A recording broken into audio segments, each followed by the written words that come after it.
السلام عليكم. سنة 1920 psychologist American loo yaqaan Edward Thorndike ayaa wuxuu soo hindisay saameyn loo yaqaano halo effect. Halo effect tusaale ahaan waxay sheegaysaa haddii qofku hal tusaale ama hal wax uu ku fiican yahay tusaale ahaan kala soo qaad waa nin aad u qurxoon ama gabar aad u qurxoon ama haweeney runtii muunad iyo ilwaad qurxoon lagu og yahay marka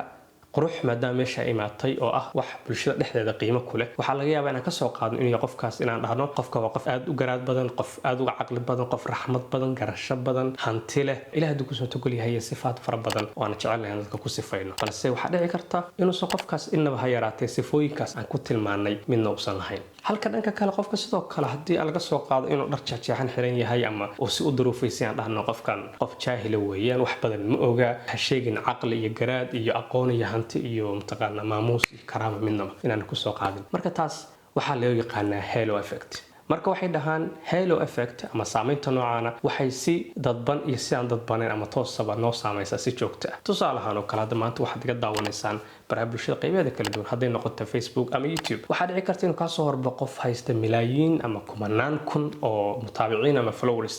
marka aragto qofka inay wadad badan follow gareeyaan waxa leedahay okay ninkan dadkan waxa dhan waxay u daba joogaan oo ay u follow gareynayaan waa aqoon iyo garaad lagu og yahay dadka intaas le kulligood mutaqaana micnada roo ma daba joogaan marka arqaamta meeshaas ku qor oo laga yaabo xitaa kala bar inay robot tahay ama fake tahay inaan u follow gareysid inuu yahay qofkaas qof runtii aqoon garaad cilmi xikmad baka kordhaysa isleedahay laga yaabasho marka platformkiisa gashid runtii aad niyad ku dhaco saadarteed Charlie markastoo aad aragtid qof hal wax ku fiican ama qof mutaqaana sifa hal gooni dadku aad u qiimeeyaan daba orda waxaad isweydiisaa mar walba dhabtii halkan sifo qofkaan aan ku sifaynino ma waxay garanti ka dhigaysaa waxyaalahan kala badan aan ku xirano haday tahay aqoontii garashadii caqligii hantidii all this marka kalood aragtid qofku manaan kuna follower haysta xitaa azharigan kula hadlay bari ka man haduu maanta meel kale si kala noqdo isweydii oo ka fakar mar labaad runtii numberkan qiimaha ka dambeeya mise kaliya figures iyo number meesha iska saxro weeyaan qiimahaaga taas ku qiimee saas la mid hadii bari ka soo horbaxdo ama aad aragtid post ama video dad kumanaan kuna daawadeen kumanaan kun ka falceliyeen